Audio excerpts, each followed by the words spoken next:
Yo, brah, welcome to the show. Danny Asbury here, Sim Racing Community Media, coming at you today with another video. So today's video is going to be what will hopefully be the first of a 17 episode long series chronicling my own personal experiences within the GPVWC Superleague.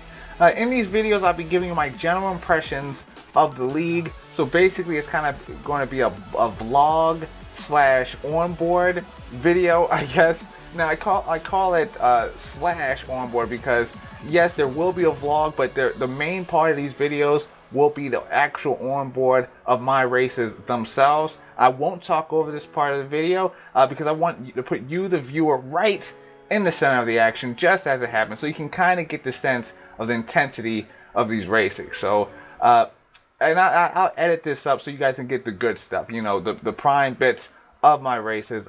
Obviously, I don't want to put out a whole hour-and-a-half long video unedited because I'm not sure if you guys want to watch that as it happened, like that. Okay, so if you're a GPVWC guy and kind of already know the inner workings of the league and that sort of thing, or if you're just a fan of sim racing and just want to watch the pure onboard of some fellow sim racers, then go ahead and skip it ahead in the video. I know that the exact time the onboard starts in the video description below. Just go to that, and then you can get started from the video right there. But for people that want a little more background information, a little more color to what's going on, of, like I said, my personal experiences with the league, the vlog part of this video, then stay with me and I'll be right back with the vlog after this.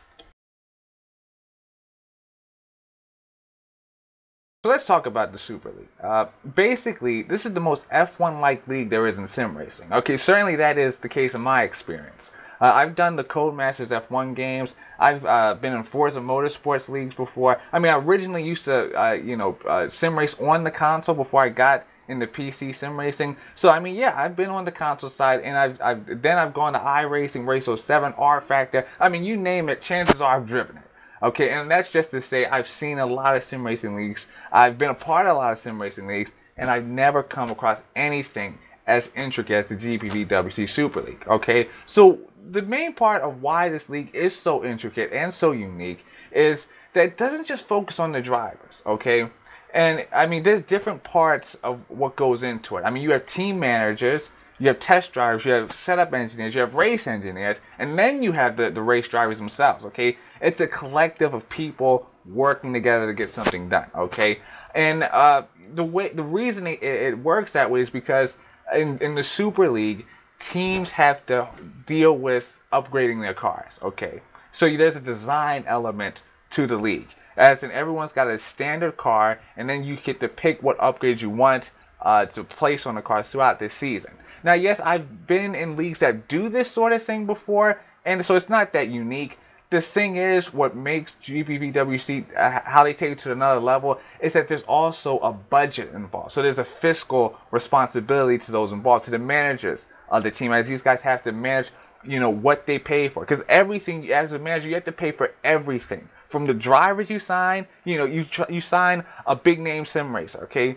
Chances are, if he's done anything to GPVWC, he's going to cost millions more than a guy who's unproven, okay? You have to pay for that. You have to pay for your resources like tires, fuel, engines, okay? These things all cost money. Heck, I mean, you even have to pick the region your team is going to operate out of, geographically speaking, of course, which is going to impact how much it's going to cost your team to travel to the different GPs throughout the season. So, I mean, let's say if your team, you chose to situate your team in North America. Well, obviously, it's going to cost less to travel to Texas for the American Grand Prix, okay? Meanwhile, if you also have to then travel to Europe to drive in, you know, Great Britain, that's going to cost your team a whole lot less than the team who's set up in the main part of Europe, okay? Or a European-based team, I should say. So it goes to that level. Like I said, I mean, if you played Codemasters F1 games, you realize you had the upgrade thing. Oh yeah, you got to sign for different teams. But again, that's always the computer. And certainly, it doesn't even go that intricate with it. GPVWC Super League takes it to a whole nother level. And the fact that they take it to this level while actually involving a lot of different people and actual people, I think is really cool and very unique. So there's a lot I could cover in about the Super League to kind of show you viewers why it is so, different from so many things out in the sim racing landscape. But that's going to take forever. I do want to keep this vlog part of this video relatively short, so I will talk about more of the Super League related aspects in later episodes. I mean, if the situation calls for it. But the next part I want to touch on before we actually go on board is the actual team I signed for. Because like I said, this is a whole universe that GPVWC created. And not in the one thing I will mention about this universe is that there are also different tiers of it. Okay, just much like in the F1 where you have, you know, GP2, Renault 3.5, and there's different steps and ladders that drivers take to improve their skills and to showcase their skills as they move up to the F1, so does GPVWC have different steps along the way to the Super League. Okay, the first of which is the Open Series. Okay, the Open Series where you have guys who don't have too much experience within in the sim racing community. That's what they call the bottom tier of the career ladder. The second tier is the Formula Challenge, where guys who have some experience but still need to prove themselves within the GPVWC community. That's where they go. Then you have the next step. One of the final steps towards Super League is obviously the Super Cup.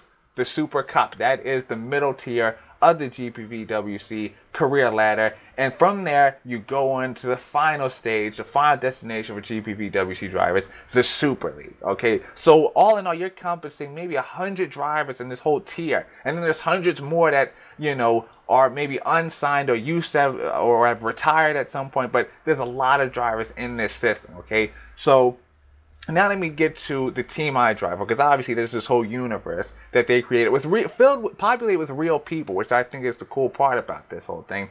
The team I race for is called Woods Racing, all right? And at Woods, they have a reputation within the Super League. It might not be the best reputation at this point in time, but they have a track record that have had success in 2009 and 2010. Recently hasn't been so well, but like that's an aspect maybe I'll touch on in another episode here of my GPVWC career. So pretty much I have a team. I'm ready to go for the 2014 season. And you know, the car that we brought or that we built for this 2014 season, you know, our aim, I guess, because you gotta think of this as Formula One. Not everyone has the same money, resources, and know how to build the same level car. Okay, in our case, we were trying to be a Force India or a Toro Rosso, a midfield juggernaut, so to speak, that on a good day can slip inside the top 10 and get a solid points scoring position. All right, so that was our aim heading into it. Now, our resources are fairly limited. In 2013, the team didn't do so well, okay? We only got maybe 2 or 3 top 10s over the course of a 17-round championship. So, you know, fiscally, we weren't so well off. Okay, so that was the goal for this season. Not to build a McLaren or a Ferrari or a Red Bull or anything like that. Just a nice Toro Rosso, a Force India, have a solid car. So that was the goal heading into it. At the end of this video, or at the end of the onboard, after you see how the race turns out, I'll talk about what our car actually was once compared to the other cars at Melbourne. So let's start the onboard. What you're watching is the formation lap. Okay, I qualified 17th, missing out on my maybe optimum pace by a few tenths. I'm quite disappointed by starting this low in the grid. 17 out of 28. I mean, it could have been worse. Technically that is what a Force India or Toro Rosso is going to do. But at the same time, as a driver, I never like seeing myself that low in an order.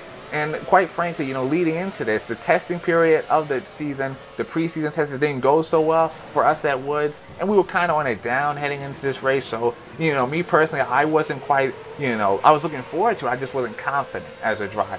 I realized my pace wasn't quite right. I don't think our car was where we wanted it to be. So there's a lot of doubt heading into this event. So sit 17th on the grid wasn't a good feeling, to me anyway. So before I actually get through this formation lap, let me actually introduce you to the players on the Woods team. The first of which is Ollie Woods, as mentioned, is the team boss. He's the guy who runs Woods Racing. The next guy I want to introduce you to is Mr. Tom Parker, who's kind of like the assistant manager for the team. He helps out when Ollie's not able to. The next player I introduce you to is obviously Roy Schroen, my direct teammate for the league. And what I like about Roy as a teammate is that he brings a lot of positivity to the team. Okay, and I think that plays very well against kind of pessimistic personality I can have at times with sim racing.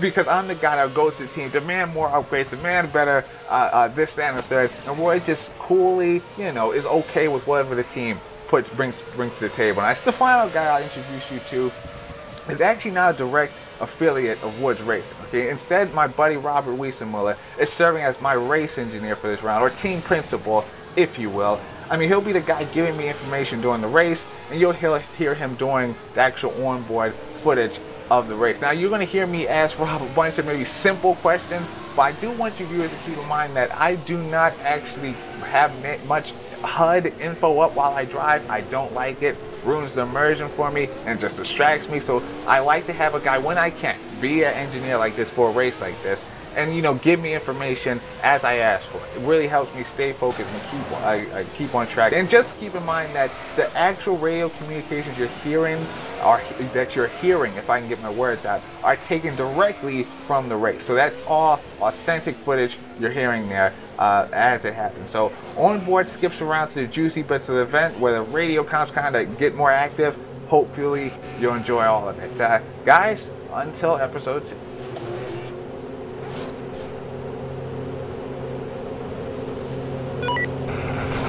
Everyone's line up now. Just keep cool, don't be overly aggressive, just normally aggressive on the first laps.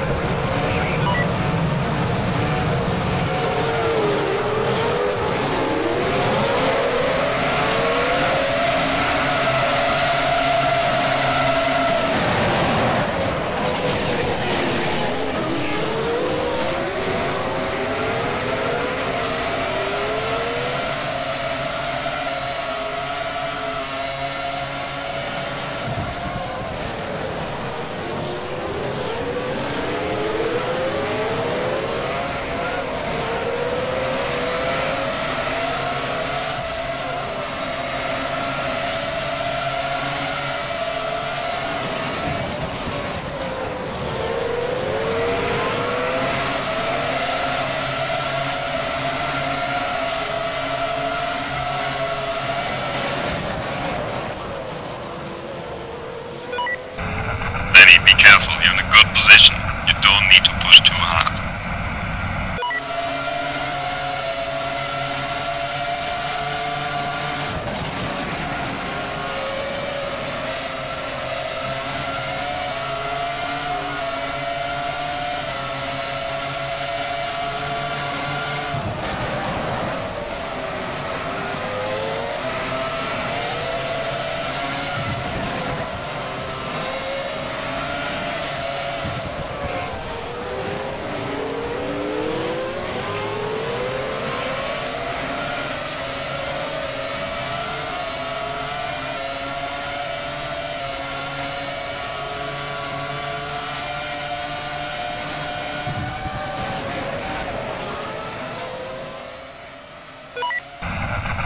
Behind me. Ernison.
But I think when he attacks you, you can easily let him go.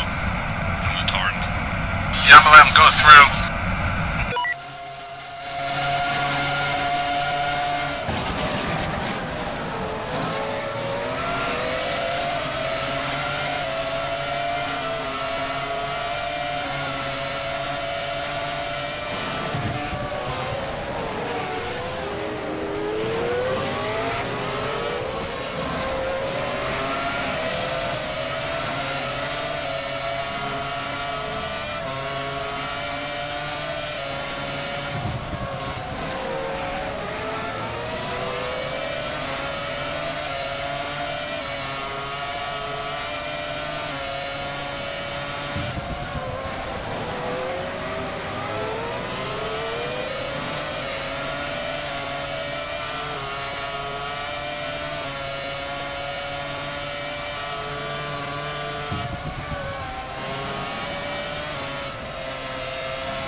was behind you, so you got a bit more room.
Try to find your rhythm, you can go a bit faster.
With that Hawkeye. On it. Lost his front wing.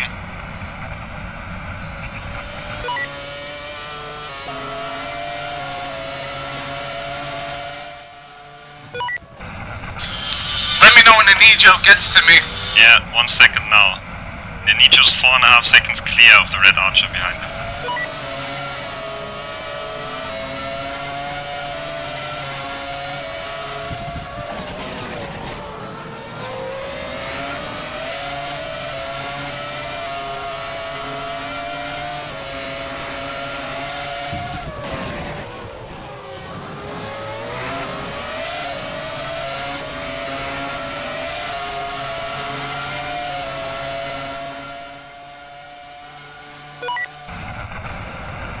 Nijo's right on you.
get angry about that. Just keep on driving. He can F off with that. Keep cool, we report him after the race. Keep cool, Danny, just keep cool. Very good, get Danny.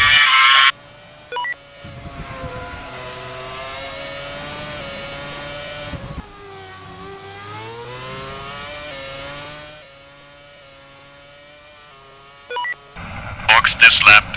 Danny, remember to call the pit crew.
Great job, Danny.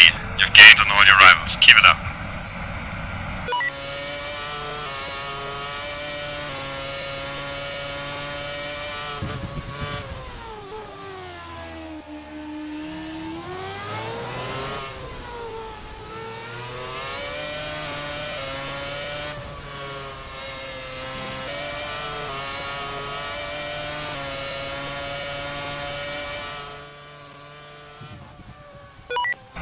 Watch the gap.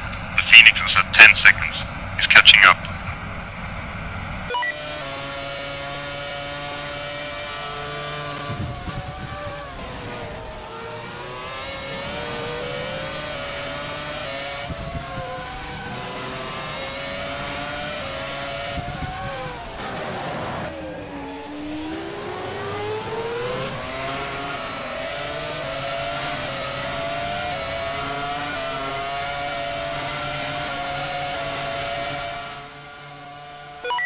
The car ahead of you will pit too, so try to keep doing consistent laps. What's the gap like? 18 seconds, almost 19.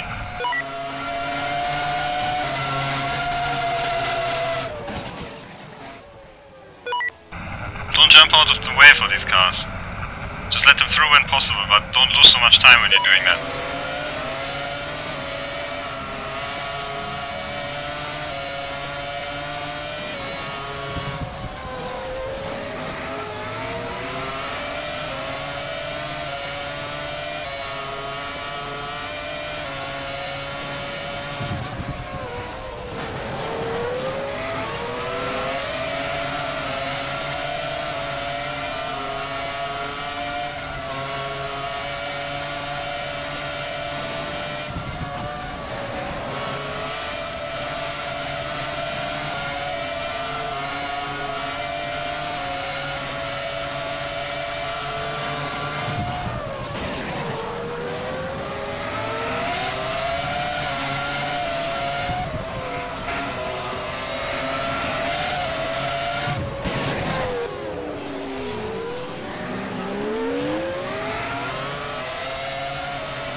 You have to go a bit quicker if you want to keep your position.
What's that gap now? 8 seconds.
Where's position 15 at?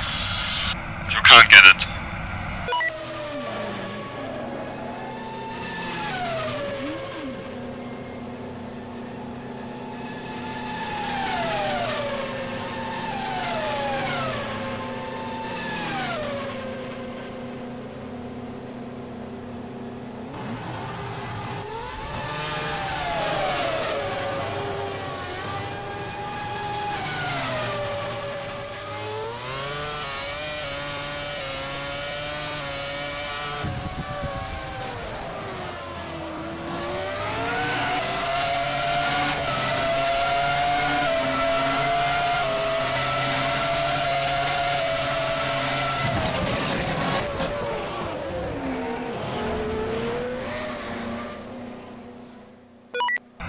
Brakes are gone.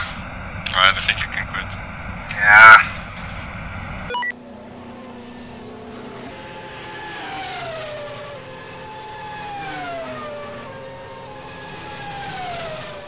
Alright guys, that was the onboard there. As you saw at the end of the race, just a brake failure. I mean, you heard my engineer talking to me. Rob was on the radio saying for me to push faster, to push harder, and I just couldn't get the lap pace out of the car. Now, I thought it was the prime tires. Obviously, there are 2 tire compounds. You didn't see that in the video because they both showed up as the white striped tires, but the options are red. Whatever the case is, I thought I was so because of the prime tires. Turns out the brakes were failing in that final stint, and at the end, you saw me just completely lose the brakes, go off the track. I think it was in turn 4 or it's 5 or 6.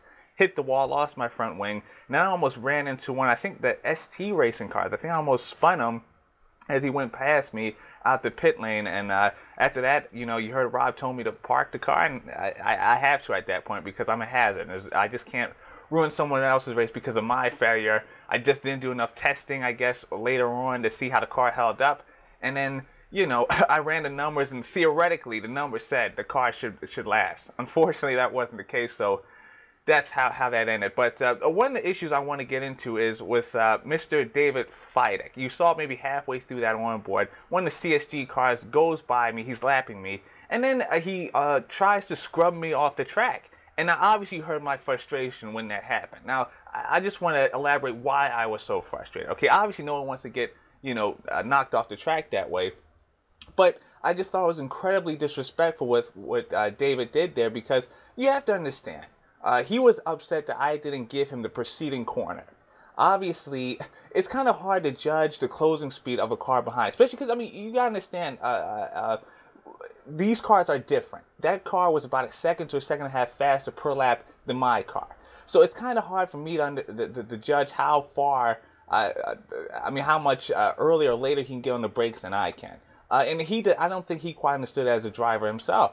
And so therefore, you know, I completely gave him the straightaway, let him straight through. But apparently that wasn't enough. So, you know, I thought it was an incredibly disrespectful move by him. You know, I talked with my engineer after the race, Rob, and, you know, we thought about even filing an incident, but at the same time, I decided to hold off on that because there was no contact made. So I just let it go. Hopefully that type of thing doesn't happen in the future. I mean, I don't blame CSG or anything. That's a complete David Feidig move. That was on him as a driver. Obviously, he's in the heat of the moment too. He's in a pretty big fight for a podium position, and, you know, just didn't like being held up even for maybe a tenth, okay, of me just holding the corner. But whatever the case, hopefully that can be avoided. The next thing I want to get into before I close out here is the car comparison, because after the races, Simon Melhuish of Torrent Motorsports, the manager of Torrent Motorsports, actually linked to, I guess it was a file or a document showing specifically the differences between each car. Okay, so it was confirmed that the CSG did in fact have the best car. In fact, the CSG and Midnight, those cars are over 2 times more developed than our Woods car. Just to give you that type of comparison, you know.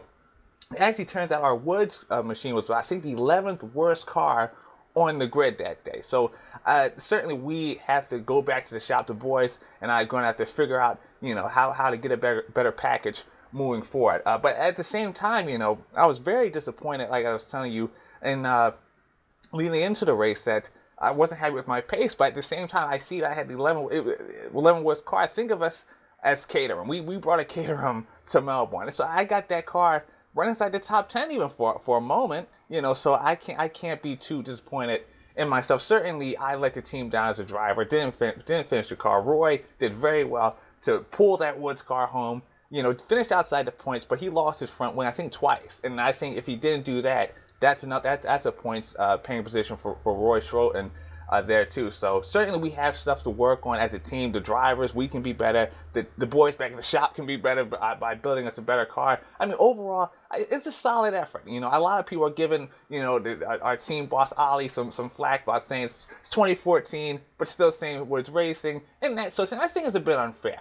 I think we did. I think it was a solid effort from us. I do think we can learn from this. Me and Roy, I mean, you understand, this is my first Super League drive, and Roy's only done a few in his own right. So I think it was a solid step forward. But looking ahead, round 2 at Malaysia, we do have some upgrades coming on the car. So hopefully we can be a little closer to what the guys inside the top 5 are able to do. But at the same time, those guys could also put more upgrades on their car. We don't understand the other team's financial situation. That's kind of how the league works. So everyone's kind of in the dark until, you know, quality goes and you see what everyone can bring to the table. So that's why I think it's also similar to F1 in that regard. So it's going to be pretty interesting to see, you know, what we can accomplish at Malaysia. I'm hearing it's actually going to be a wet race, so the onboard for that one could be quite hairy. So I don't know whether to look forward to it as a driver or just kind of cringe. But regardless, it should be pretty good.